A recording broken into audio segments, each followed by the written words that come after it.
It was just after midnight. Cold, quiet, most of the city had gone to sleep. But at a lonely bus stop on the edge of downtown, she was still there, exhausted, in scrubs, curled up on a bench under the dim streetlight. She wasn't homeless. She wasn't lazy. She was a nurse, and she had just worked a 14-hour shift caring for strangers, only to have no car and no energy left to stand. That's when he saw her, driving by in a luxury car. The CEO of one of the city's top hospitals. A man used the first-class flights, private elevators, and penthouse views. He could have driven on. He could have ignored her like everyone else. But what he did instead shocked even his closest advisors. Hey, friend. Thank you so much for clicking on this story. If you're new here, welcome. And if you're a returning subscriber, we're so glad to have you back. Get ready for a powerful, emotional story about compassion, humility, and the moment one life quietly collided with another.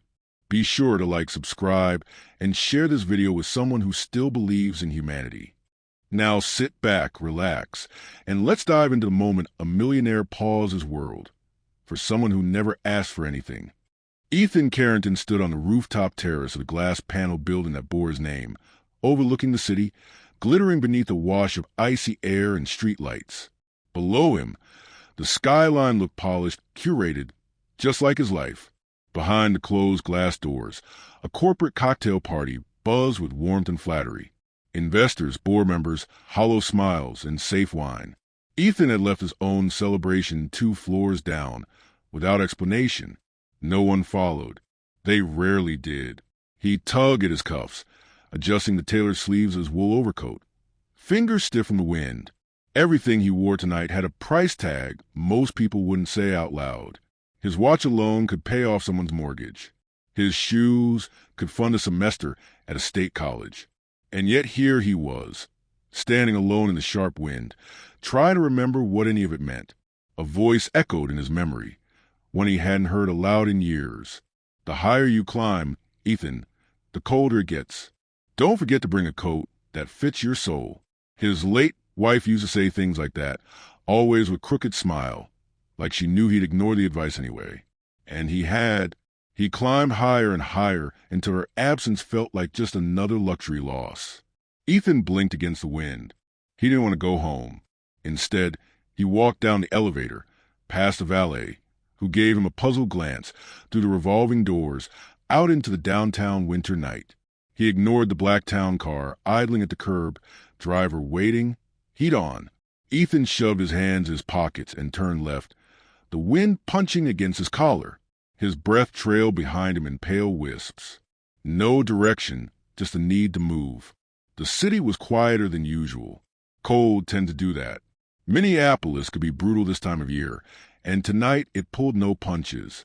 He passed closed storefronts and flickering street lamps, the hum of traffic muffled by snow already forming thin veils on the sidewalk.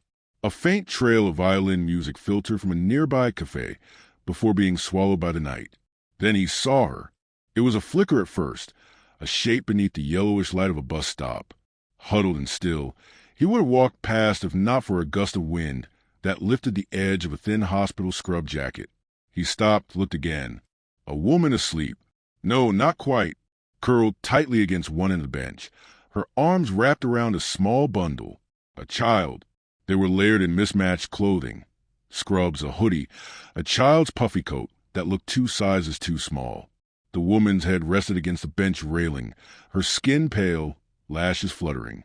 The girl beside her stirred, pressing closer into the woman's side, tiny fingers peeking from frayed gloves. Something in Ethan seized. It was like a thread in his chest pulled taut. He stepped forward slowly, quietly, unsure what he was doing. Not out of fear, just a feeling that this moment wasn't meant to be interrupted. The woman's eyes opened barely, dull, but aware. She looked at him with a flash of confusion, but said nothing. "I'm not here to bother you," Ethan said, voice low. It's freezing out." She blinked once, twice. Her expression didn't change. "I have a coat," he added. "It's warm.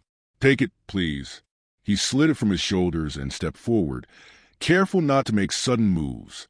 She didn't speak, didn't protest, just watched him as he draped the heavy fabric over both her and the girl. The child sighed softly in her sleep, curling deeper into the warmth. Ethan stepped back. A silence stretched between them. Snow drifted in slow spirals, catching the glow of the street lamp. "You a nurse?" he asked gently, nodding at her scrubs. She nodded once. Her voice cracked when she finally spoke. "Used to be. That was all." He could have asked 100 things. "Where's your home? What happened? Why here? Why now?" But he didn't. He only said, "There's a diner down on 5th, open all night. They won't ask questions. Tell them Ethan sent you. They'll give you something hot." She looked away toward the street. "I'm not here to fix anything," he added. "Just you shouldn't be out here tonight." The woman's gaze returned to him, sharper now, not angry, just cautious, measured, like she'd heard promises before, and found them all hollow. He nodded once and turned, walking away into the dark. No name, no contact, no card, just his coat and a weight in his chest he hadn't felt in years. He didn't look back. He didn't sleep that night either. His penthouse was warm, impeccable, and silent. He sat by the fireplace, but didn't light it. Instead, he stared out the window, watching the snow thicken over the city. His phone buzzed twice with unread emails. A pitch deck, a partnership memo, a dinner invite. He didn't open any of them. Instead, he saw the bench, the frayed gloves, the girl's small hand curled into her mother's ribs. He told himself it was nothing, that he'd done a decent thing, and that was enough. But sometime before dawn, Ethan pulled a legal pad from the drawer to study and wrote down 5 words. "Find the nurse from last night." He underlined it twice. "If you enjoyed this video, comment 1 to let me know. If not, comment 2. Your thought mattered to me either way." The cold always woke Naomi first. Even before her eyes opened, her body registered it. The ache in her fingers, the stiffness in her back, the sharp bite in her lungs. But this morning, something was different. The cold was duller, muted. She slowly lifted her head from the back rest of the bus stop bench, disoriented. Then she saw it. A coat, thick, heavy wool, high-end, draped over her and lay like a blanket. Not theirs. Not from the donation bin. This was real. She blinked fast, her breath curling in front of her lips. "Mom," Leia's voice groggy and muffled. "I'm here, baby," Naomi whispered, tucking the coat more tightly around her daughter's shoulders. "You're okay." Leia shifted slightly in her sleep, cheeks flushed from the cold, but no longer shaking. Naomi watched her for a long moment, then looked around. No one. Only snow falling soft against the pavement. No footprints nearby except her own from the night before. She sat there silently, tension rising in her chest. A coat like this wasn't left by chance. She remembered someone. Tall, dark coat, voice like calm thunder. A man, kind eyes. Maybe it was all fog now. She didn't remember what he said. Just the tone, gentle, careful. A stranger who didn't ask questions. Naomi slowly stood and stretched, every joint protesting. Her back screamed from another night on a bench. She walked to the corner convenience store, where the clerk sometimes let her use the bathroom. The same clerk watched her now through glass, but said nothing as she passed. Inside the tiny restroom, Naomi locked the door behind her and stared into the mirror. Pale skin, chapped lips, sunken cheeks, hair twisted into a makeshift bun with a pen she found 2 days ago. She ran water over her hands, then cupped some to splash her face. The faucet groaned. The water was freezing. She dried off with her sleeves and whispered to her reflection, "We're okay. We're okay today." Leia waited, curled up on the bench, nose buried into the lining of the stranger's coat. Naomi hesitated as she reached to lift it off the child's body. The tag was still inside. Barrow Reeves, London. It didn't belong here. Naomi folded it neatly and held it for a moment before laying it back over her daughter's lap. She couldn't keep it, but she couldn't give it back either. A diner up the block, open early for the morning crowd. Naomi hesitated outside the fogged-up glass window, glancing at the open sign, blinking red. She didn't plan to go in, just wanted the warmth for a second, Then a waitress opened the door. "You Naomi?" she asked, wiping her hands on her apron. Naomi froze. "Yes." The woman smiled. "Guy came in last night. Said if a woman named Naomi showed up with a kid, we should give her a hot breakfast. Paid in advance." "What?" Her voice cracked. "Who?" "Didn't say. Just left this." She handed over a small business card. No logo, just a name. "Ethan." Naomi stared at the card like it might catch fire. "You want the booth by the heater?" The waitress asked kindly. She nodded, still stunned. "Yes, thank you." Inside, the warmth hit her like a blanket. She took off her hoodie, sat across from Leah, who now blinked sleepily at the smell of bacon. A plate arrived minutes later. Eggs, toast, hot chocolate. Leah smiled. "Did someone make this for us?" "Yes, sweetheart," Naomi said softly. They did. She didn't eat right away. She watched her daughter devour her breakfast like it was Christmas morning, cheeks pink, eyes bright. Then she reached for a piece of toast with shaky hands. It had been days since they'd had something hot that wasn't from a soup line. But her mind wasn't on the food. It was on the man. Ethan. He hadn't left a number, no message, no conditions, just warmth. And that haunted her more than if he'd asked for anything in return. Because men always ask for something. She forced the thought away. After breakfast, Naomi returned the coat to the bottom of her rolling duffel and made her way to the community outreach center, where she sometimes helped sort medical supplies. It wasn't a job, but the nurse coordinator, Rosa, let her pitch in for a few hours and slip some gloves or hand warmers when supplies allowed. The center buzzed with quiet energy. Clipboards, coffee, paperwork. She blended in quickly, grateful to feel useful again. "Naomi," Rosa called gently. "You got a minute?" Naomi wiped her hands and stepped into Rosa's tiny office. "Someone asked about you," Rosa said carefully. Naomi stiffened. "Who?" "Tall guy. Looked like he stepped out of a GQ ad." Naomi's heart stumbled. "He just asked if you were okay. Didn't push. Left right after. I didn't say anything. Just nodded." Naomi didn't respond. Rosa leaned forward. "You know him." "I don't," Naomi said too quickly. Rosa raised an eyebrow. "That's not a bad thing. Just be careful, that's all." Naomi nodded, trying to smile, but her mind raced. He was looking for her. "Why?" She walked home, if you could call it that, to the corner of 7th and Grant, where a narrow alley sheltered a few cardboard barriers from the wind. She'd memorized patrol schedules, made friends with a retired janitor who shared thermoses of tea. It wasn't safe, but it was as safe as she could manage. Leah was asleep again, nestled into a sleeping bag a shelter had given them last month. Naomi leaned against the alley wall and closed her eyes, listening to the hum of the city. Ethan, just a name, a stranger who had seen too much and said too little. She told herself it didn't matter, that his help had already passed, that they'd take the coat, the meal, and nothing else. But somewhere deep in her chest, something stirred.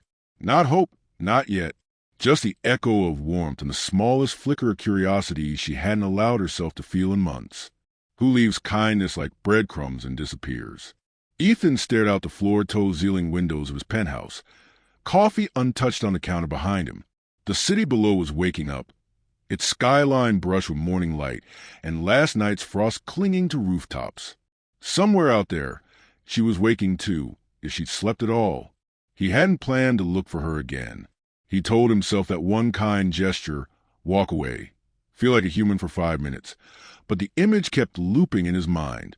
The nurse huddled on a bench in the bitter cold, her daughter clinging to her side like a second heartbeat. That moment had clawed under his skin. It wasn't pity. It wasn't guilt. It was something deeper, something unnameable. His phone buzzed on the counter. He ignored it. Across the room, a sleek folder sat open on the glass coffee table. The first page stamped with the logo of Carrington Health Tech. It was a quarterly proposal, one he'd authored 6 months ago, outlining new AI upgrades for a network of private hospitals across the Midwest. The section, highlighted in yellow, projected nursing staff reduction by 42%. He closed the folder without reading further. When the board had first approved the project, Ethan told himself it was progress, efficiency, smart tech saving lives. But now he couldn't stop hearing Naomi's voice from the night before. The soft edge of her guarded thank you at the diner. She used to be a nurse. The phrase rang in his head like an accusation. Later that morning, Ethan sat across from Julian Vance in the private conference room on the 39th floor. Glass walls, leather chairs, a view that made the city look like a snow globe. Julian flipped through the AI rollout packet with sharp eyes and sharper opinions. "This is clean," Julian said, tapping the folder. "Haas will love it. Cuts costs, minimal friction, and we start pushing it at next month's expo."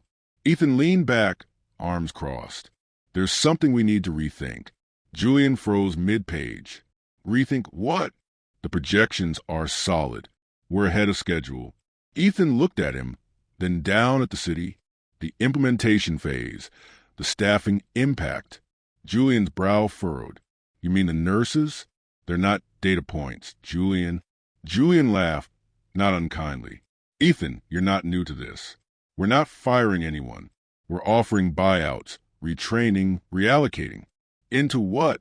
Into ghost roles? Into temp agencies with no benefits?" Ethan's voice was quiet, but firm. Julian's smile faded. "Where is this coming from?"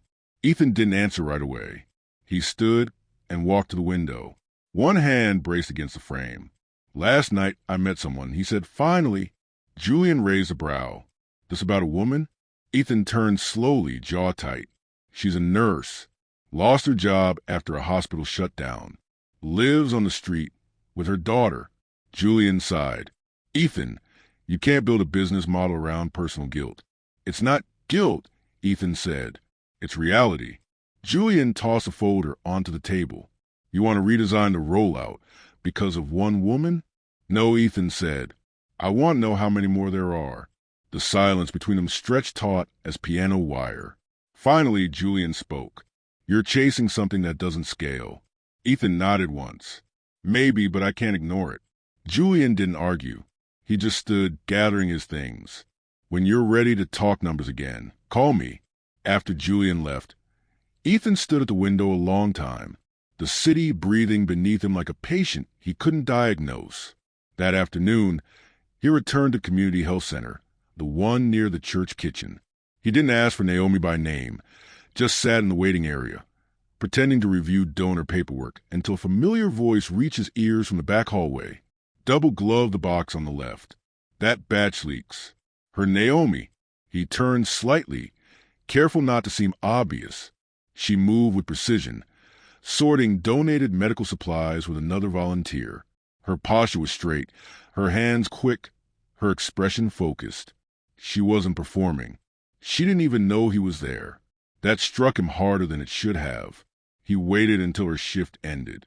Outside, the sky was already dimming, twilight draping the buildings in soft gray. Naomi exited to the side door, a rolled-up hoodie under one arm, and her daughter's sleeping bag tucked in the other. She nearly walked past him. "I didn't mean to surprise you," he said quietly. She froze mid-step, her eyes locked with his calm, unreadable. "You found me," she said. "You weren't hiding." Naomi tilted her head. "People like you usually don't follow up. I've never met anyone like you before." She said nothing, just watched him, one brow slightly raised. Ethan took a slow breath. "I am not here with an agenda. No business pitch. No savior complex.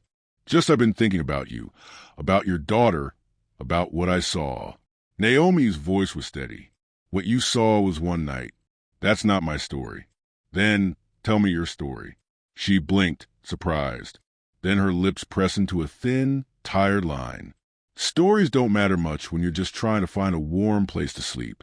He stepped forward slightly. "Then let me help change that." Her jaw tightened. "I don't need rescuing. I didn't say you did." They stood like that for a moment, the air between them charged with everything unspoken.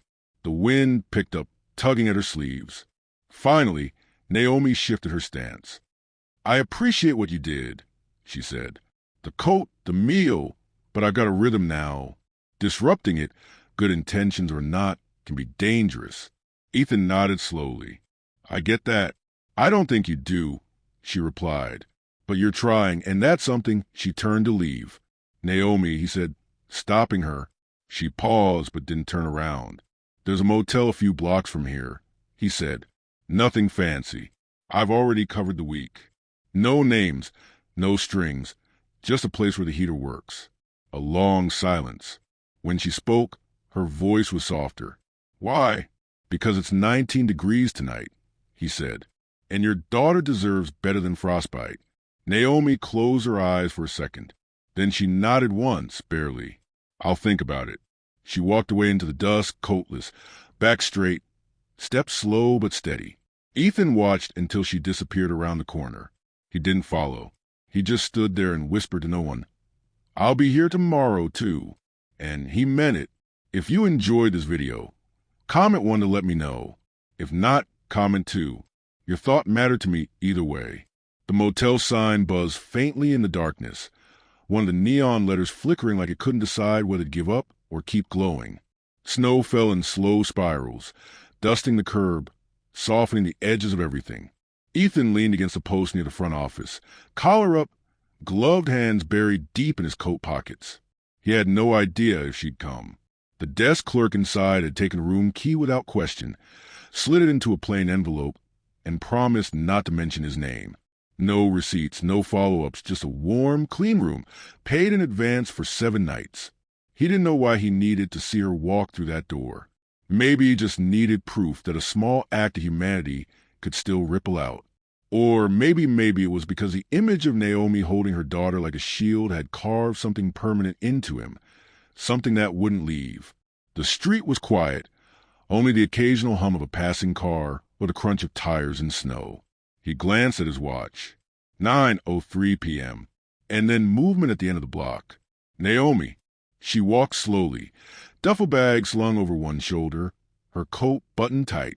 Leah held her hand, bundled in layers, her small face peeking out beneath a wool hat. The girl looked up at her mother as they neared, asking something Ethan couldn't hear. Naomi didn't speak until they reached the sidewalk in front of the motel. You said the heat works? She asked, voice flat, but not cold. It's not luxury, Ethan said, standing straighter. But it's clean, quiet. Naomi glanced toward the office, then at the building itself, a long row of identical doors, each one hiding its own story. Leah let go of her mother's hand and stepped closer to Ethan, curiosity lighting her face.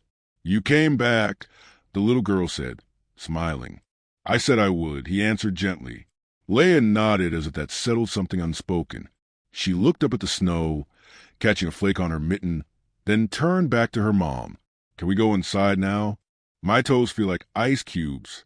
Naomi nodded, then looked at Ethan, her eyes sharp. I don't want to owe you.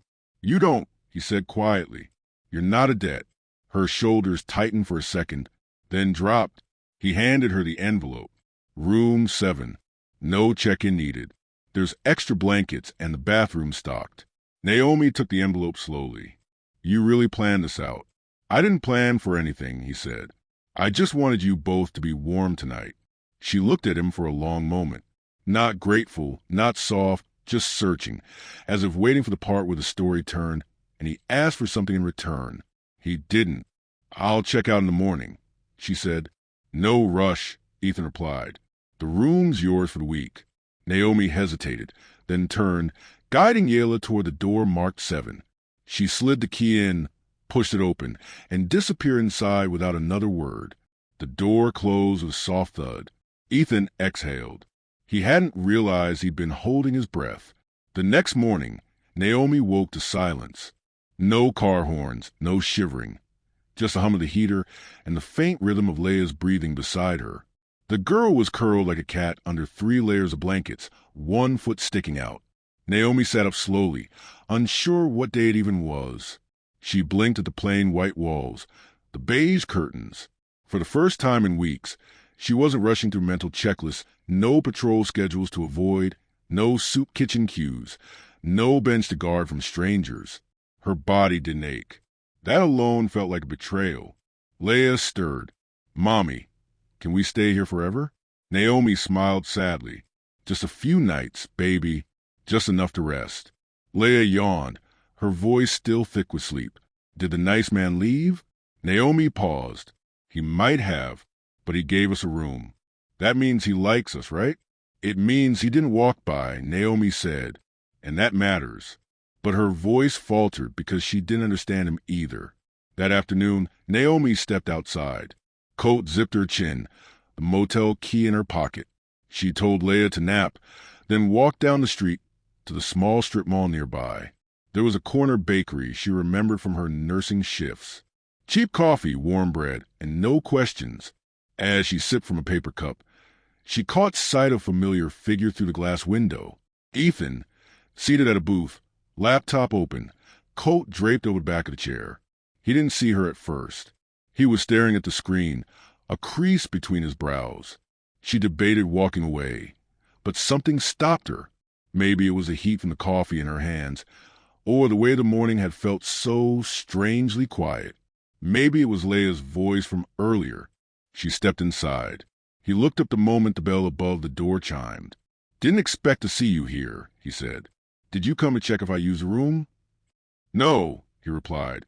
"I come here when I need quiet." She raised an eyebrow. "A Texio needs quiet. More than you think." She slid into the booth across from him, setting her cup down. "Why are you doing this?" she asked directly.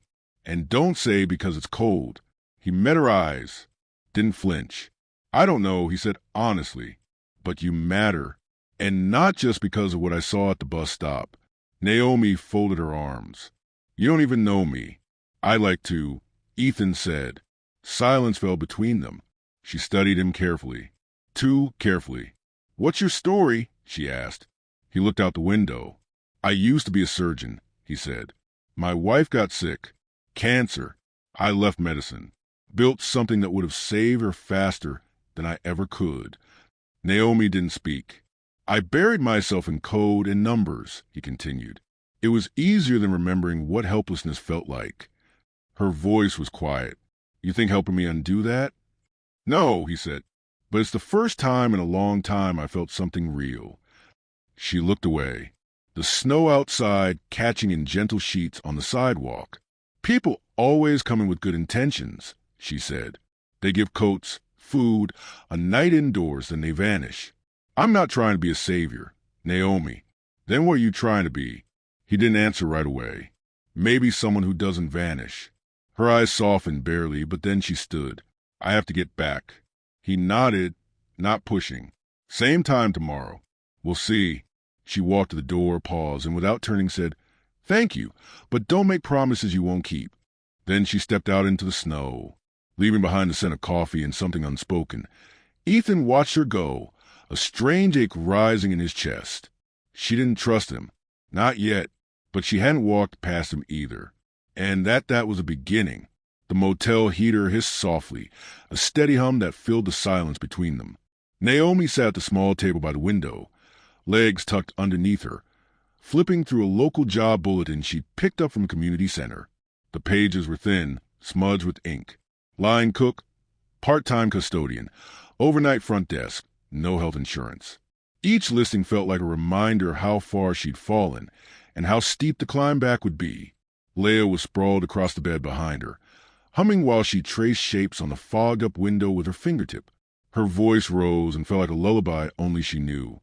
"You used to work a hospital?" Leah asked, not turning around. "I did," Naomi replied softly. "Did they have snacks?" Naomi smiled despite herself. "Sometimes, but only on birthdays." "Do you think you'll go back there?" Her smile faded. "I don't think they'd remember me." A knock interrupted her thoughts. She froze. No one knew they were here. She hadn't told anyone, hadn't left a name. She stood slowly, heart inching toward her throat. "Who is it?" she called out. "It's Ethan." Her shoulders dropped, but not in relief. She glanced back at Leah. The girl was already climbing off the bed. Naomi cracked the door open, keeping the latch in place. Ethan stood there holding a paper bag and 2 to-go coffee cups, cheeks slightly red from the cold, his breath visible. "I come bearing offerings," he said with a tentative smile. Naomi hesitated. Leah peeked from behind her. "Is that hot chocolate?" Ethan nodded with whipped cream. The door clicked shut for a second. Naomi unlatched the chain and opened it fully. "You didn't need to come here," she said. "I know," he said, "but I thought maybe we could talk." She stepped aside reluctantly, and he entered with quiet caution, as though the room were sacred and fragile all at once. Naomi gestured to the small table. "Sit before Ela tackles you." Ethan set the drinks down and pulled out muffins, napkins, a few clementines. "It's not gourmet, but it's warm." Leah grabbed her cup and climbed back onto the bed, sipping carefully. Naomi took the seat across from him, folding her arms. "You've already done more than most people in this city. Why are you still here?" Ethan looked down, ran a hand over the back of his neck. "I guess I don't have a good answer for that." "Try," she said, not unkindly. He met her eyes. "Because you didn't ask me for anything. Because you didn't smile to make me feel better. Because for once I saw someone who didn't need saving. They just needed someone not to walk past." Naomi inhaled sharply, blinking once, as if the weight of that answer landed somewhere she hadn't been ready for. "I don't trust easily," she said. "I'm not asking you to." "Then what are you asking?" Ethan hesitated. "Time, a little space, conversation." She looked at him carefully, watching the way his jaw tensed slightly when she didn't speak, how he avoided eye contact but kept his voice steady. "What do you want from me, Ethan?" "Nothing," he said. I don't want to walk away." A quiet beat past. "I have been let down more times than I can count," Naomi said, voice barely above a whisper. "By the system, by coworkers, by people who promised they'd help and disappeared the second it got inconvenient. I'm not them. I don't know that." "I know," he said gently, "but maybe over time I can show you." She turned away, blinking at the window. "I was a good nurse," she said. "I knew every protocol, every patient name. I stayed late, ran back when short-staffed, covered extra shifts. I don't doubt that. And then they closed my unit without warning, just gone. Budget cuts." Her voice cracked. "I got a severance check and a thank you email. And when I couldn't pay rent because I'd been taking care of my mom full-time during her hospice, they told me they wished me the best." Ethan swallowed. "I'm sorry." She shrugged, but the motion was brittle. "She died a week later. We didn't even have a funeral. I used the last of my savings for a cremation. Leah doesn't remember her, but she used to sing her lullabies." Yayla's soft humming in the background suddenly felt like an echo. "I didn't mean to fall this far," Naomi said. "I just stopped being able to get back up." Ethan reached across the table slowly. His hand rested near hers, not touching, just there. "You haven't failed," he said. "You're surviving. That's not weakness. That endurance." Naomi looked down at his hand. Her fingers twitched slightly, but she didn't take it. "I don't know how to accept kindness anymore," she said quietly. "That's okay," he replied. "I'm still going to give it." A long pause. Then Leah asked, "Mr. Ethan, do you have a home?" He turned to her, surprised. "I do." "Do you live alone?" He nodded. "Why?" Ethan's throat tightened. "Because I haven't figured out how not to." Leah tilted her head, thoughtful. "You can come visit us again." Naomi exhaled a laugh, small but real. "Careful," she said. "She doesn't forget promises." "Neither do I," Ethan replied. He stood slowly. "I'll let you both rest." Naomi walked him to the door. Before he left, he turned back. "I meant what I said yesterday. I'm not here to fix your life, but I'd like to be in it, if you'll let me." She nodded, not quite smiling. "We'll see." The door closed softly, and for the first time in a very long time, Naomi stood in the quiet and didn't feel entirely alone. The church basement smelled like baked bread and old radiator heat. Naomi pulled on a borrowed apron and stood behind the serving line, ladling hot vegetable stew into chip bowls. The kitchen was already buzzing, volunteers chatting softly, the clatter of trays and silverware, the shuffle of boots on tile. It was her second day back in this space, but it felt like years. She worked fast mechanically. The rhythm of it grounded her. Chop, stir, serve. She didn't look up much. Didn't want to. The soup kitchen wasn't a place for eye contact. Not when everyone there was trying not to be seen, or worse, remembered. "Hey, Naomi," a warm voice called out. She glanced up to see Maggie, short, sharp-eyed, gray curls tucked under a knit cap, walking in with 2 canvas bags full of donated bread. Maggie had been here for over a decade, long enough to know every regular by name and every story by heart. "You're early," Naomi said, grateful for the distraction.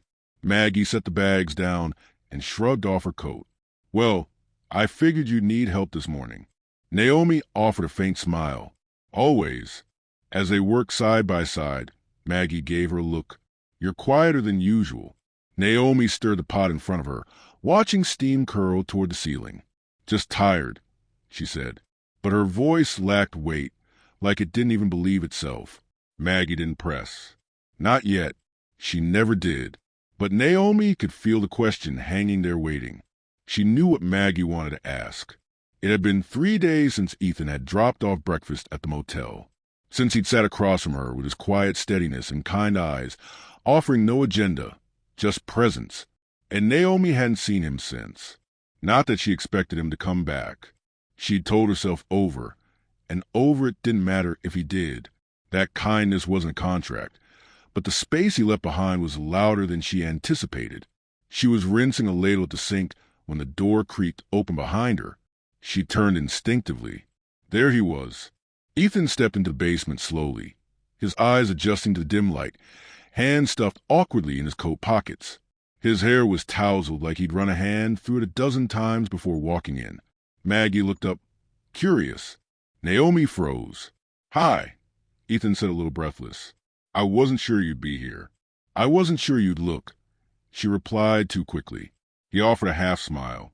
"I've been trying to find the right moment." "There is no right moment here," she said. "Just keep moving or get run over by the lunch line." Ethan's gaze softened. "Then I'll move." She went back to drying utensils, heart pounding louder than the industrial fan humming above them. Maggie arched a brow at Naomi, then leaned toward Ethan with conspiratorial grin. "You wash dishes." "I do now," he replied, stepping toward the sink. Maggie laughed. "Well, then, welcome to the hardest working corner in Minneapolis." Naomi passed him a stack of trays without looking up. He rolled up his sleeves without a word and started rinsing. Quiet, careful, like she might vanish if he moved too fast. For a few minutes, the 3 of them worked in silence. Just the swish of water, the clatter of cutlery, the distant chatter of diners in the next room. Eventually, Maggie ducked out to check supplies, leaving them alone. "You didn't have to come," Naomi said softly, still facing the sink. "I know," he said, "but I wanted to." She dried her hands slowly, turned to face him. "Why?" He hesitated, then set the tray down and looked at her directly. "Because I haven't stopped thinking about you," he said. "And not because I pity you or because I want to swoop in and solve everything. That's not what this is." Naomi's arms folded across her chest, her voice steady. "Then what is it?" Ethan's eyes didn't waver. "It's me seeing someone who still shows up to serve others, even when she barely has anything herself. It's me realizing I feel more honest around you than I do in boardrooms with people I've known for years." She held his gaze, but something in her expression shifted. A softness, a question. "Do you always talk like that?" she asked. He smiled. "Only when I mean it." Naomi exhaled, a small laugh escaping her. "You really don't know how to be casual, do you? Not when it comes to people who matter." Her face went still again. "Serious. You don't know me, Ethan." "I'd like to," he said, "if you'll let me." A pause. Then Naomi took a small step back. "There's a kid in the line who shows up every Wednesday. Doesn't talk much, but he always asks for 2 roles. One for him, one for someone who never comes." Ethan frowned. "Why?" "Because it makes him feel less alone," she said. "Sometimes people pretend company to survive." He looked down. "Are you pretending with me?" Naomi's voice was quieter now. "I haven't decided yet." They stood like that, just 2 people on opposite sides of a beat-up sink. The smell of soup thick in the air, a whole world of unsaid things sitting between them. Then Maggie returned with a bag of onions and a knowing glance. Naomi stepped aside to help, and Ethan took the hint. "I'll be here again tomorrow," he said softly. Naomi didn't turn around, but her voice followed him as he walked away.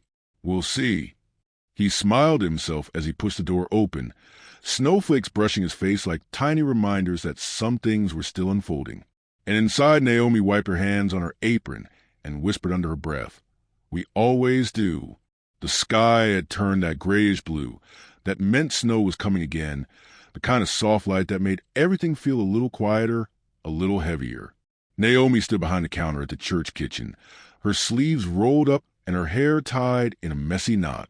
She had been slicing carrots for the last half hour, more for the rhythm than necessity. Her hands moved on autopilot, but her mind was restless. Ethan hadn't come yesterday. It shouldn't have mattered. She told herself it didn't, but it did. Leah had even asked that morning casually while brushing her teeth with a travel-sized tube, "Is Mr. Ethan still busy?" Naomi had answered with a vague, "Probably." Now she stared down at the cutting board, suddenly unsure how many carrots she'd already gone through. Too many. Not enough. She stopped and closed her eyes for a breath. Maggie appeared behind her, setting down a tray of biscuits. "You're slicing those like they offended you." Naomi gave a tired laugh. "Just thinking." Maggie gave her a look, the kind that came from years of seeing too much and saying just enough. "Let me guess. Tall, thoughtful, wears guilt like an accessory." Naomi shot her a sharp glance, but it softened almost immediately. "It's not like that." "Then what's it like?" Naomi didn't answer right away. She wiped her hands on a dish towel, set the knife down, and leaned against the counter. "He's different," she said finally. "He listens. He doesn't look at me like I'm a project. And he talks to Leah like she's a person, not a cause." Maggie crossed her arms. "And you're waiting for the catch, aren't you?" "Always," Maggie said. "But sometimes, honey, there isn't a catch. Sometimes it's just timing. Terrible, beautiful timing." Naomi exhaled slowly. The kitchen door creaked open behind them, followed by a soft voice. "Hi." Both women turned. Ethan stood in the doorway, hair damp from snow, coat dusted with flakes.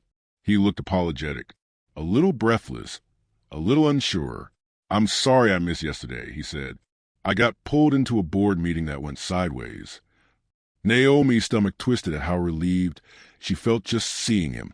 "You don't owe me an explanation," she said more sharply than she intended. He nodded. "I know, but I wanted to give you one anyway." Maggie excused herself. Not subtly. Ethan stepped forward, pulling off his gloves. "You okay?" Naomi busied her hands with the carrots again. "I'm fine." "You sure?" She looked up at him. "Why are you here, Ethan?" "Really?" He paused. "Because every time I'm not, it feels like I'm somewhere I don't belong." Naomi blinked. "I spent years building something I thought would matter," he continued. "And it does in some ways. But when I walk into a room full of suits and numbers, I don't feel seen. I feel sold. But when I'm here watching you work, watching Leah smile, I feel like I exist." Naomi swallowed. "You don't even know us." "I'm trying to," he said. She put the knife down again. "This isn't easy for me." "I'm not asking for easy," he said gently. "I'm asking for real." She looked at him for a long time. Then quietly, "You ever lost something you couldn't fix?" Ethan's jaw tightened. "Yes, my mother was the strongest person I ever knew," Naomi said, her voice low. "She raised me on a waitress's salary and bedtime stories. Taught me to sew my own scrubs when I couldn't afford new ones. She died in a hospice bed with no one but me and Leah holding her hand." Ethan's voice cracked. "I'm sorry. She used to say, 'People don't need you to be perfect, just present.'" He nodded. "She sounds like someone I wish I'd known." Naomi blinked back sudden wetness. "She would have liked you, or maybe warned me about you. Hard to tell." He smiled softly. "Smart woman." Naomi reached into her apron pocket and pulled out a small photo, faded, worn at the corners. A woman with tired eyes and a radiant smile, holding baby Leah. Ethan took it carefully, studied it. "She looks like you." She was louder, Naomi said with a smile. "And stubborn. I've noticed the stubborn part." She laughed, and the sound broke the tension like sunlight breaking through clouds. A silence followed, not heavy but full. Then she said, "If you really want to help, the shelter needs hygiene kits, toothbrushes, soap, simple stuff." "Done." He said immediately, "Tell me what you need, and I'll bring it." Naomi arched an eyebrow. Just like that, he looked at her. "I'm not here to impress you. I'm here because I want to stay close." She didn't answer that, but she didn't walk away either. Later that evening, after the kitchen closed and the last trays were stacked, Naomi and Ethan stood outside under the awning while the snow fell harder. She looked up at him, breath visible between them. "Tomorrow," he nodded. "Tomorrow." She stepped back, brushing snow off her sleeves. "You're not what I expected." "What did you expect?" "Someone temporary." Ethan's voice was quiet. "Maybe I used to be, but not anymore." She didn't speak, just nodded once and turned to go, and as she walked away, Ethan whispered to himself, "Real? I meant it." The library on Hennepin Avenue always smelled like paper and dusted cinnamon, as if memories lingered in the bindings. Naomi hadn't been there in months, not since before her mother's final weeks. But Leah had begged. Just 1 hour, her daughter had said that morning, eyes wide. They have the big pillows and the puppet corner. And now here they were. Naomi seated at a wooden table near the children's section, watching Leah settle into a beanbag with a picture book twice the size of her lap.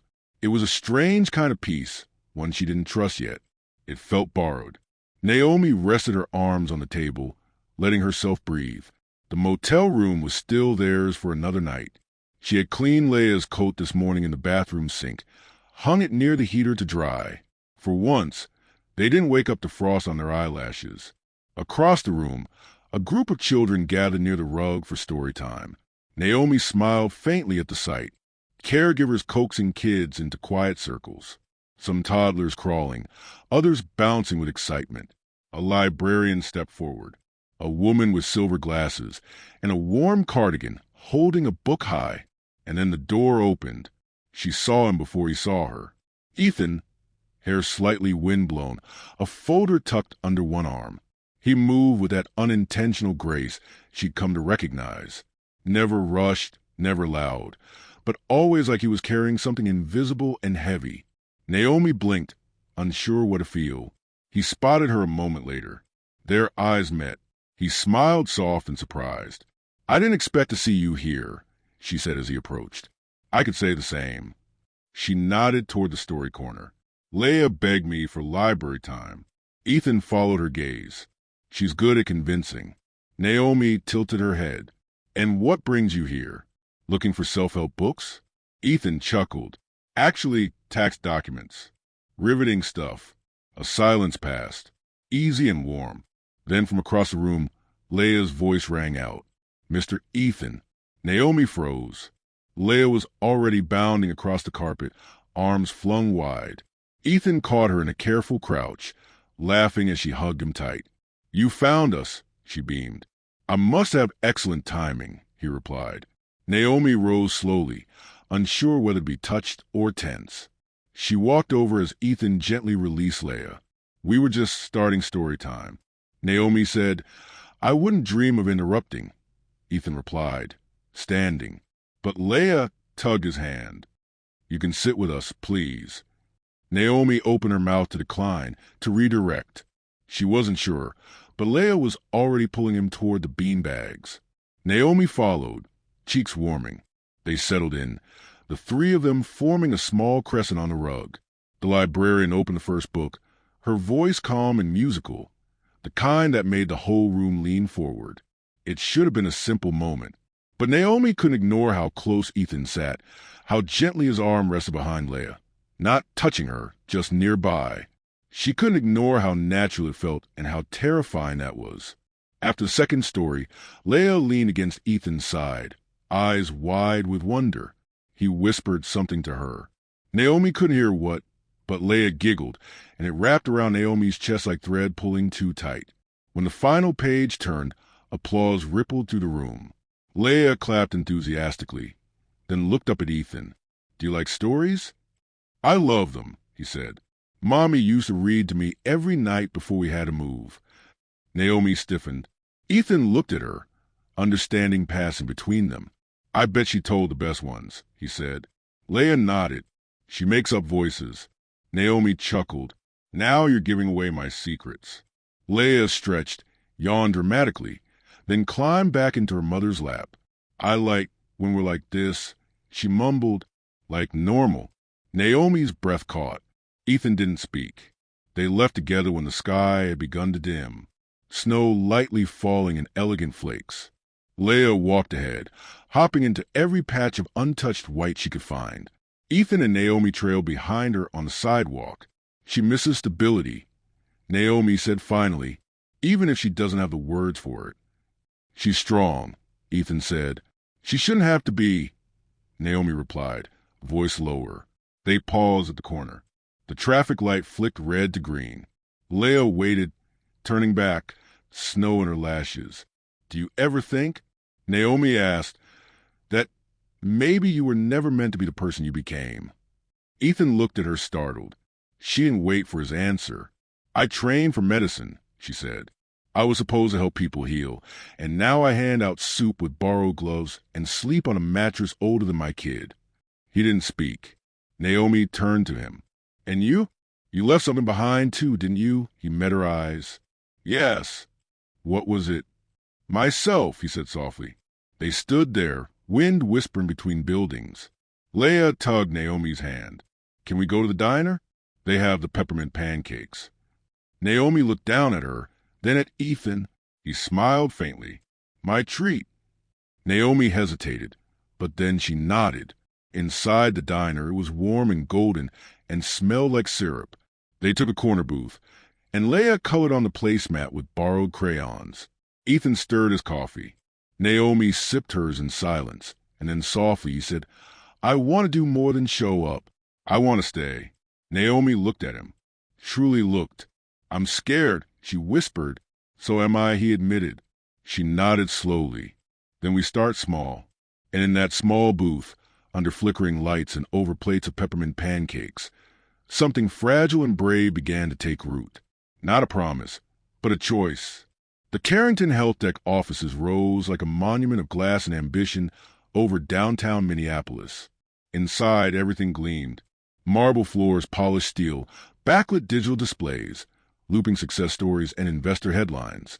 Ethan walked through it all with his hands in his coat pockets, eyes forward, but his mind elsewhere.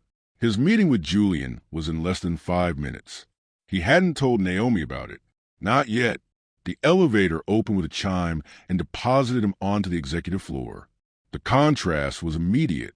Sleek furniture, silence punctuated only by keystrokes, and perfectly modulated phone voices. Julian's office door stood slightly ajar. Ethan stepped inside.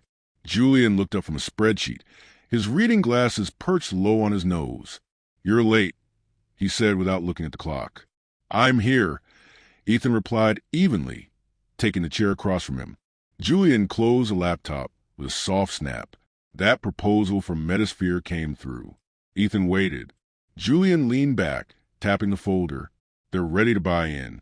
Full implementation of our diagnostic AI across 6 major hospital systems. It's everything we've been building toward. And the staff displacement, Julian shrugged. Minimal compared to what we save them. Nurses are overhead. Ethan, the tech doesn't call in sick. Ethan's jaw clenched. Julian studied him. What's going on? I met someone, Ethan said. That got Julian's full attention. Is that why you've been slipping off to community centers and church kitchens? Ethan didn't respond. Julian leaned forward. You know what we do here. You help build the systems that streamline care, save lives. Are you to throw that away over a personal side project? She's not a project. Ethan said she's a nurse who lost everything when a hospital we used to partner with shut down their pediatric wing.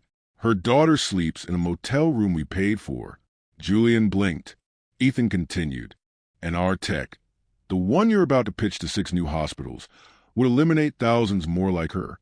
You're being emotional. I'm being human. Julian sat back, exhaling hard. You can't fix every broken part of the system by dragging one woman out of it. I'm not dragging her anywhere, Ethan said, standing. She's the one reminding me what this was supposed to be about. Julian folded his arms. If you derail this deal, Ethan, the board will ask questions. Let them. When Ethan left the office, He didn't feel triumphant. He felt heavy. But underneath the weight was something else. Conviction. Later that evening, the sky was thick with snow again. Naomi sat at the diner table with Leah, who was doodling cats on a napkin while humming softly. Naomi watched her with a quiet ache in her chest. There was something about watching your child pretend to be carefree when you knew they were listening to every silence between your words. Ethan entered, brushing snow off his coat, his hair damp from the wind. He looked tired, but lit from within. Naomi smiled faintly. Rough day. He sat down across from her. Julian's not thrilled with me. Julian, my business partner, co-founder, visionary capitalist. Naomi's eyes sharpened. You told him about me.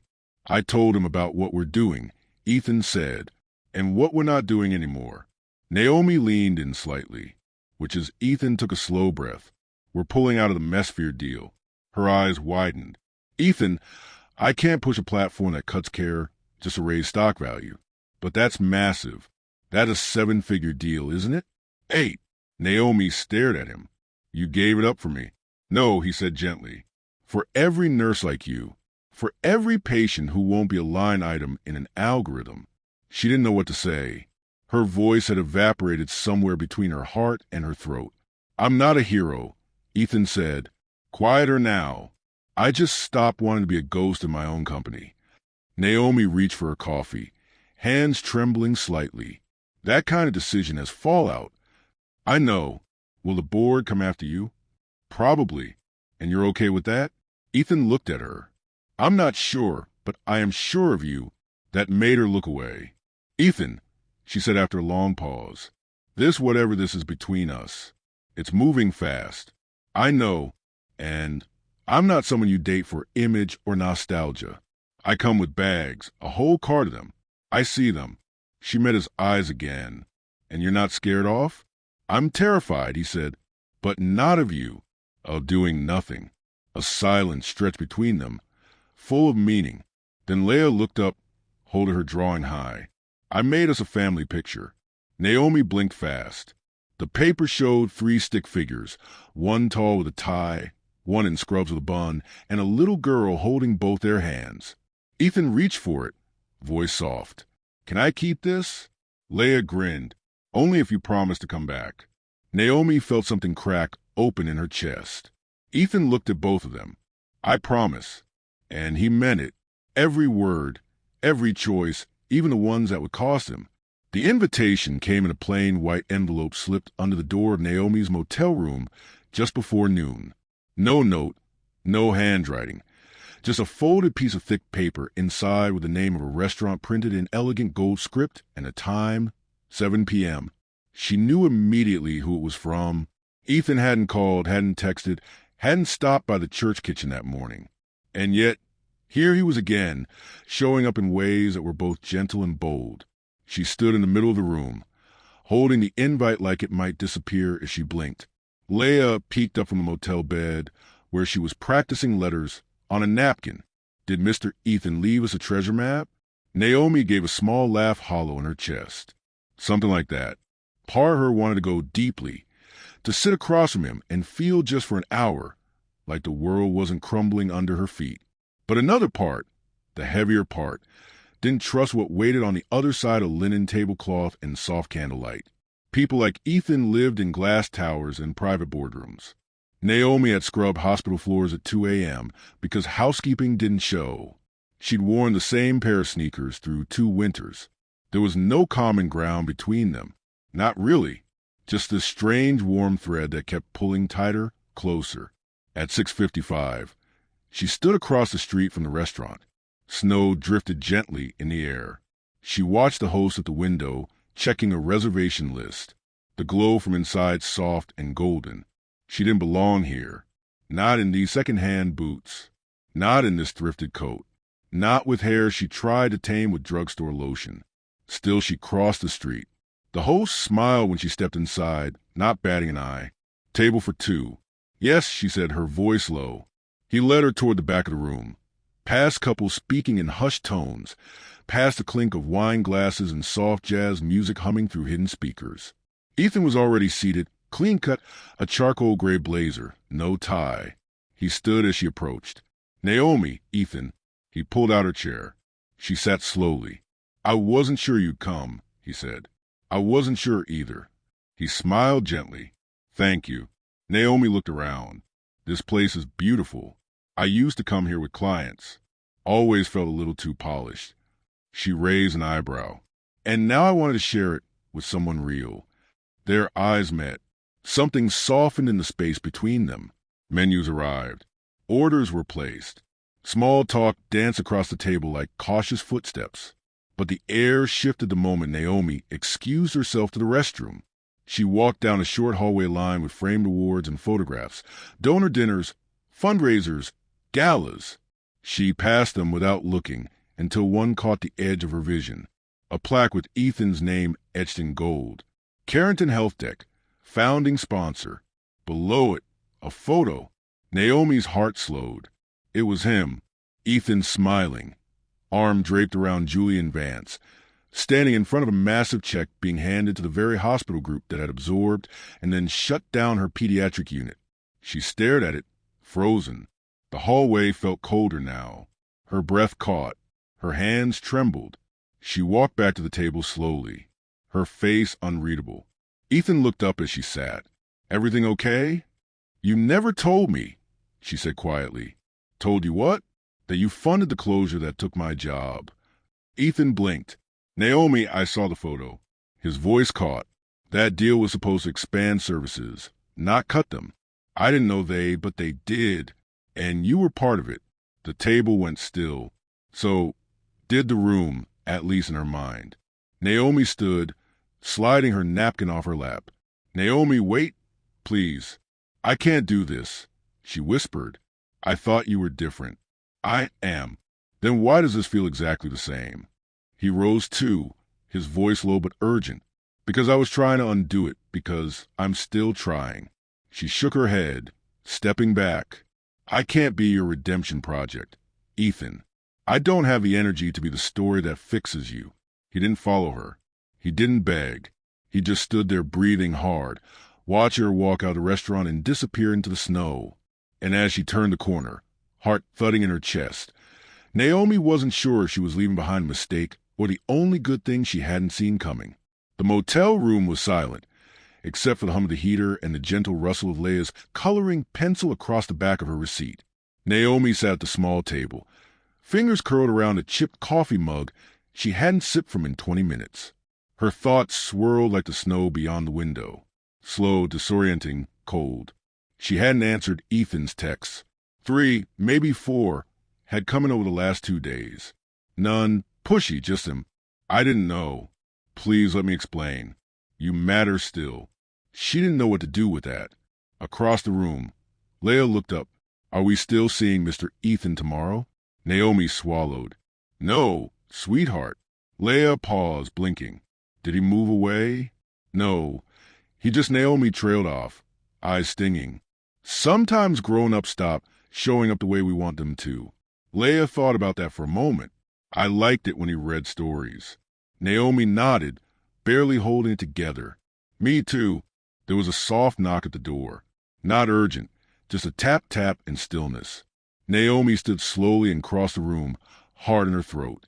When she opened the door, Maggie stood there, her cheeks pink from the wind, holding a paper envelope in one gloved hand and a small brown paper bag in the other. I figured you weren't coming to the kitchen today, she said gently. So I brought the kitchen to you. Naomi stepped aside. Maggie entered, shedding her coat with practiced grace and setting the items on the table. Chicken and rice, she said, still warm. Thank you, Naomi murmured. Maggie didn't sit. She just looked at Naomi with eyes too knowing. You want to talk? She asked. Naomi shook her head. All right, Maggie said, reaching into her pocket. Then I'll talk just for a second. She pulled out the envelope and handed it over.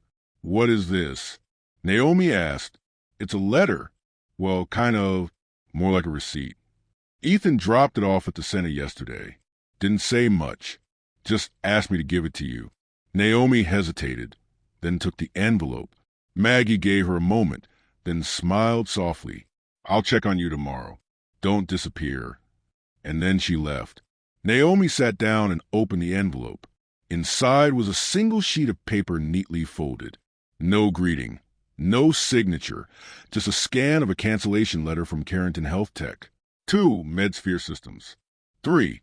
Withdrawal contract and licensing agreement. Effective immediately below it. A handwritten note in the margin. I walked away. I don't know if it's enough, but I couldn't keep building something that erased people like you, people who taught me what care actually means.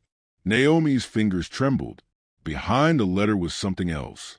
A photo, an old one, a hospital hallway worn linoleum floors. A young Ethan in scrubs arm around a patient, smiling like he hadn't yet learned how grief rewrites the body. On the back, scribbled in the same pen. Before I forgot who I was, Naomi pressed a paper against her chest. That night, long after Leah fell asleep, curled beneath 2 blankets and her favorite pillow, Naomi sat in the dark, staring out the window. The snow had stopped. The sky was clear, stars faint but present. She hadn't realized how heavy the weight of survival had become, or how rare it was to feel. Remember the next morning, she rose early and walked to the soup kitchen before it opened. She needed to move, to breathe, to sort cans if no one wanted her to speak. But Maggie was already there organizing the morning prep. Naomi stepped inside. You knew. Maggie didn't look up. Knew what? That he walked away from the deal. Maggie finally met her eyes. I knew he was scared and that he did it anyway. Naomi's voice cracked. Why would he do that for me? Maggie shook her head. Not for you, honey, because of you. Naomi wiped her eyes and reached for an apron. Across town, Ethan stood in the quiet of his empty office. The plaque with his name was gone from the wall. The framed award he once displayed now inside a cardboard box near the door. He hadn't heard from Naomi. He didn't expect to, but he'd meant it. Every line of the letter, every choice. He reached into the box and pulled out a photo of his wife. Held it for a long time. I think she's the kind of person you would have liked, he whispered. She doesn't ask for space. She earns it. His phone buzzed. One new message from Naomi. Just 2 words. Come talk. And for the first time in a very long time, Ethan smiled. The community kitchen was closed for the morning, but Naomi stood behind the counter anyway, wiping down surfaces that didn't need it, lining up ladles that had already been stacked. Her hands needed something to do. Her heart, not so much. She kept checking the clock on the wall. The ticking felt louder today. At 9:42 a.m., the front door opened quietly. Ethan stepped in, coat unzipped, scarf damp with melted snow. His eyes found her instantly. Naomi didn't move. She just looked at him. I got your message, he said softly. I almost deleted it, she replied. He stepped closer, not too close. I'm glad you didn't. Naomi reached for a dish towel she'd need and folded it, then unfolded it again. You didn't have to do what you did. I know. You risked your company, your reputation, your future. I didn't do it to prove anything. He said, I did it because I was finally ready to stand behind what I say I believe. She exhaled. I don't know how to let someone stand with me when I've spent so long standing alone. I'm not here to stand in front of you, Ethan said, voice steady. I'm here beside you. No spotlight, no savior act. Naomi turned toward him then, arms crossed, her eyes tired but sharp. You made a mess, she said. He nodded. I know, and it hurt. I know, but you owned it. He didn't speak, just watched her, breath slow, patient. Naomi walked around the counter, feet quiet on the tile. She stood in front of him now, the air between them full and still. My mother used to say, people don't change when they're comfortable. She said, only when it costs them something. It cost me, he said, but I still don't regret it. Naomi nodded. Good. A beat passed. I'm not perfect, she said. Good. Ethan replied, voice softer. I'm tired of perfect. They stood in silence, not needing to fill it. The kind of silence that made room for breath, for truth. Then Naomi asked, what do you want, Ethan? Not someday, not theoretically. Right now. He blinked. Right now? Right now. I want to build something that matters. Not just a company, a life, one that doesn't disappear the second it gets hard. And me, you are the part that keeps me honest, he said, and that scares me. But I want that, too. Naomi looked down at the floor for a long moment. When she looked back up, her eyes were glassy but strong. I don't have anything to offer you but honesty, she said, and hard days, and a daughter who asks questions no one's ready for. I want all of it, he said without hesitation. A tear slipped down Naomi's cheek. She laughed once quietly and wiped it away with the back of her hand. You always talk like you're reading from some invisible script. I'm terrified, he admitted, but I mean every word. Naomi stepped forward. She didn't touch him. Not yet, but the space between them disappeared. Then stop talking, she whispered. And for a long moment, they just stood there, eyes closed, forehead to forehead, nothing but breath and proximity and the heavy sacred ache of being seen. Later that afternoon, they walked to the park down the block from the shelter. Leah ran ahead, crunching through the snow, scarf trailing behind her like a comet's tail. Ethan and Naomi walked slowly, shoulder to shoulder. I still don't know what's next, Naomi said. That makes two of us. But you're used to leading. I'm learning how to follow, he said with a smirk. She nudged him gently with her elbow. I think we should build something, she said suddenly. Something for people like me, like us. A place where care doesn't get buried under policy. Ethan looked at her. Tell me what you need. I need a building, she said. I need volunteers. I need coffee. A lot of it. He smiled. And I need someone to help me fight through the red tape without losing my temper. I know a guy. She smiled back. I bet you do. They stopped near a bench as Ela plopped down to make a lopsided snow angel. You ever think, Naomi said, maybe we were supposed to find each other when we were both falling apart? Ethan nodded. That's the only way people fit sometimes in the cracks. She looked at him quieter now. I was afraid I'd lose myself in you. You didn't, he said. You reminded me who I used to be. And just like that, the snow started again. Soft flakes, drifting like the sky had decided it was okay to let go. Naomi watched Leah throw her arms wide to catch them. Then she looked at Ethan, her voice barely audible over the wind. Don't make promises you can't keep. I'm not, he said. I'm making one I want to earn. And for the first time in a very long time, she believed him. The building looked like nothing at first, just an old brick structure on the edge of Whittier. Windows boarded, snow piled up against its uneven steps. A faded for lease sign hung crooked above the door. Paint peeled from the siding like the place had forgotten what it meant to be touched. Naomi stood on the sidewalk in silence, hands tucked into her coat, breath forming soft clouds in front of her lips. This is it, she asked. Ethan nodded, standing beside her. It used to be a pediatric clinic. Closed 4 years ago. The city's been sitting on it since.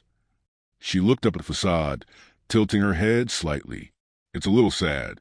Most beginnings are, he said. Naomi let that hang between them before she asked, You bought this? I leased it under my name, he said. Low monthly through a community, grant quietly for now. Didn't want your name tied to it unless you wanted it to be. She turned toward him slowly. You did all this without telling me. I wanted to show you the idea before I offered the keys. Naomi looked back at the building. 100 thoughts raced through her mind. Permits, insurance, zoning laws, renovations. Then beyond that, beds, triage rooms, volunteers, dignity, access, care that didn't feel like begging. Let me guess, she said. You already called someone about plans. Ethan smirked. Maybe just an architect who owed me a favor. Naomi smiled in spite of herself. You really don't know how to think small, do you? I thought small for a long time, he said. Then I met you. She glanced at the front steps again, where the snow had started to melt in patches. Can I see inside? I was hoping you'd ask. He led her up the narrow walkway, unlocking the rusted door. The hinges groaned as it opened. The inside smelled like dust and old carpet, but the light from the tall windows reached across the empty floor like it still remembered how to welcome people. Naomi stepped inside slowly, taking it in. The bones were solid. There was a reception desk near the front. Faded signs still hanging on the wall. Check-in, waiting room, vaccinations. It's bigger than I expected, she murmured, stepping into the open space where sunlight stretched across the floor in long, tired stripes. I figure it could be a hybrid, Ethan said behind her. Community care, basic treatment, family services, maybe even housing assistance upstairs. Whatever you dream up, Naomi turned around. You're serious about letting me lead this? I don't want to own this, he said. I want to build it with you. She stared at him for a long moment. Most people with your kind of money would have torn this place down, she said. I've already torn enough things down, Ethan replied. I'd rather help build something that heals. Naomi walked deeper into the room. Her footsteps echoed. She passed old exam rooms with paper still clinging to the walls. A stack of forgotten chairs leaned against one corner as if waiting for a purpose. In the far back, she paused in a narrow room with a frosted glass window. It had been an office once. She pushed the door open gently. Inside, the walls were blank except for one thing. A plaque mounted above a clean wooden shelf. Sharon House. Naomi's breath caught. She turned sharply. What is this? Ethan stepped into the doorway, hands in his coat pockets. It's yours, he said. Or rather, it's your mother's. Naomi blinked, eyes suddenly brimming. You named the whole place after her, she whispered. I listened, he said. She was the one who taught you to show up even when everything falls apart. This place is her legacy as much as it is yours. Naomi walked over to the plaque, fingertips tracing the edge of the wood. You remembered her name. I remembered everything. Her shoulders shook once, and she let out a sound somewhere between a laugh and a sob. She'd call you dramatic. She'd be right, Ethan said. Naomi turned to face him, her voice trembling. What if I fail? Then we fail together, he said, and we get up together. Naomi exhaled, tears slipping quietly now. I haven't let myself hope like this in a long time. Ethan stepped closer. Not to fix, not to hold, just to be near. You don't have to hope alone. She nodded slowly. Then after a long pause, she said, All right, let's build this thing. Ethan smiled. You sure? No, Naomi said. But that's never stopped me before. They stood in the stillness of the empty clinic. Snowlight pouring through the windows, dust rising around their ankles like tiny ghosts letting go. And for the first time, the space didn't feel abandoned. It felt alive, waiting. Naomi looked around once more, then whispered under her breath, just loud enough for the walls to remember. We're coming back this time for good. It snowed the morning Sharon House opened. Not the angry, slanting kind that buries sidewalks and silences cities, but the soft kind. The kind that seemed to bless the rooftops with quiet. The kind that made things feel new again. Naomi stood in front of the building's freshly painted door, deep green with brass numbers above the frame and a wreath made of dried lavender and pine. Her fingers gripped the clipboard tighter than they needed to. Behind her, volunteers buzzed like quiet bees, setting out folding chairs, aligning pamphlets, adjusting coffee carts. The scent of cinnamon from the donated pastries mingled with fresh paint and something even warmer, purpose. She felt her pulse in her throat. You ready? Ethan asked behind her, voice lower than usual. She didn't answer right away, just kept looking at the words on the glass. Sharon House, a place for healing, a place to begin. Naomi turned slowly, eyes tracing over Ethan's coat, dusted in snow. Do you ever worry we dream too big? He shook his head.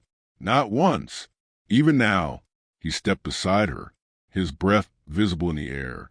Especially now, Naomi exhaled, the fog of it mingling with his. Inside, Leia raced from room to room with a basket of ribbon tide cards she'd made for the guests. You matter. You are not alone. Come in. Stay warm. Her pink boots left little melted prints across the tile, but no one scolded her.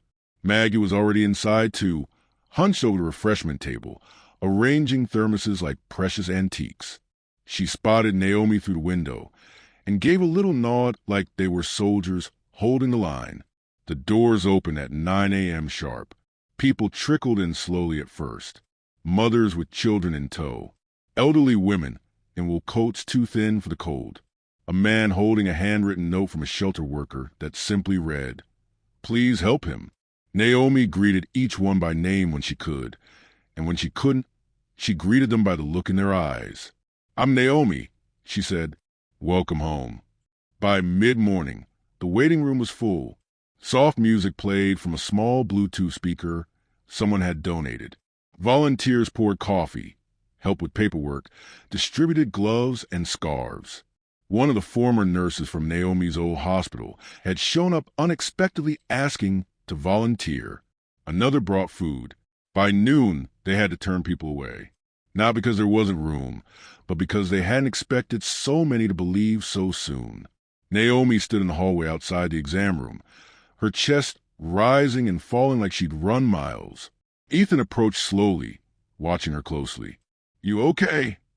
She looked at him, eyes wide, overwhelmed. "It's working." He smiled. "Of course it is." Naomi pressed her back to the wall. "We're going to need more chairs. We'll find them and more staff and funding." And Ethan reached out, placing a hand gently over hers. "We'll figure out one step at a time." She nodded slowly, but her eyes filled again, not from panic, from release. "I didn't think we'd get here," she whispered. "I always did," he said, "but I never imagined it would feel like this." "Like what?" "Like watching something bloom in winter." The front door opened again. Naomi turned instinctively, but it wasn't a patient. It was Julian.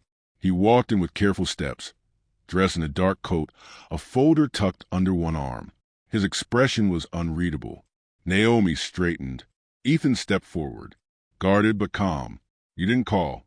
Julian looked around slowly, taking it all in. The modest setup, the homemade signs, the line of guests waiting patiently for warmth and dignity. "I wanted to see it with my own eyes," Julian said, "before I decided how I felt." Naomi stood still, chin high, clipboard clutched to her chest. Julian looked at her, then back at Ethan. "You tanked our biggest contract to help build this." "Yes," Ethan said. Julian looked down at the floor, then back up. "Good," he said. Naomi blinked. "What?" "I was angry," Julian said. "Still am. But seeing this, the way people walked in here like it meant something just to be invited in." He paused. "I get it now." Naomi didn't relax, but something inside her softened. Julian stepped forward and handed Ethan the folder. "A friend of mine runs a clinic in St. Paul. She's got extra exam tables and 2 part-time nurses. Says she's tired of red tape. Might want a partner." Ethan took it, surprised. "You're serious?" "Don't make me repeat myself," Julian muttered, then added quieter. "Good luck, both of you." He turned to go at the door. He paused. "Sharon House, huh?" Naomi smiled faintly. "It's named after my mother." Julian nodded once. "Then it's in the right hands." He left before she could reply. The sun broke through the clouds mid-afternoon, sending gold streaks across the icy pavement. Inside, Naomi sat with a woman named Jo, who hadn't seen a doctor in 3 years. Ethan helped Leah pass out water bottles and fruit cups. Maggie taught a man how to stitch a torn glove using a needle from the supply closet, and for the first time, the word clinic didn't feel cold. Naomi sat behind the intake desk, watching it all unfold. Her heart acted in that quiet, beautiful way it does when something good is finally real. She looked at Ethan across the room, kneeling beside a child in a wheelchair, laughing at something the boy said. He glanced up and their eyes met. No words passed. They didn't need to, because this was a promise, and it was being kept. 1 year later, the snow fell again. The same kind of gentle drifting snow that had once blanketed a bus stop bench and changed the direction of 2 lives forever. But this time, it didn't feel like survival weather. It felt like something softer, like grace. Inside Sharon House, the warmth pulsed, not just from the radiators, but from a steady rhythm of lives quietly rebuilding. The front lobby smelled like peppermint tea and fresh bread. Naomi moved through the space with quiet purpose, clipboard in hand, a half-finished cup of coffee cooling on the desk behind her. Her badge, simple white, no title, clipped her sweater, read just Naomi. That's how she wanted it. She peeked into exam room 2, where a mother sat with her teenage son, smiling for the first time since they'd arrived last week. Room 3 held a young couple navigating prenatal care. With the help of a volunteer nurse, Naomi had trained herself. The center buzzed with motion and meaning. A woman brushed past Naomi in the hallway, pausing briefly. "You remembered my name," the woman said softly, her voice catching. Naomi placed a hand gently on her shoulder. "That's because it matters." The woman nodded and walked on. Naomi turned the corner and found Leah in the community room with 2 other children, all of them folding construction paper into lopsided hearts. She was taller now, more confident, her hair pulled back in a red ribbon, her laugh easy and loud. "Almost ready?" Naomi asked. Leah held up a card that read, "You belong here," in purple crayon. "Almost." Ethan's voice echoed softly down the hallway. "Everything's set up outside. You're not going to believe how many people showed up." Naomi turned. He leaned against the doorframe in his black coat, sleeves pushed up, gloves in one hand, cheeks still pink from the cold. His smile was quieter now, deeper somehow. Earned. She walked over and adjusted a scarf. "You're terrible at wrapping this." "That's why I keep you around," he said. She gave him a look. "Really? Well, that, and the fact that you run this place better than I ever could." She smirked. "Don't you forget it." He leaned closer, voice lower. "Never." Outside, a small crowd had gathered for the 1-year celebration. Nothing flashy, no press, no podiums, just a community meal, donated scarves, music from a local trio playing acoustic covers on borrowed speakers. Former patients handed out cider. Volunteers danced with toddlers on the sidewalk. Julian even brought extra folding chairs and actual hot chocolate this time. Naomi stepped outside and paused, watching it all unfold. The wind tousled her hair. She pulled her coat tighter, but didn't move, didn't speak.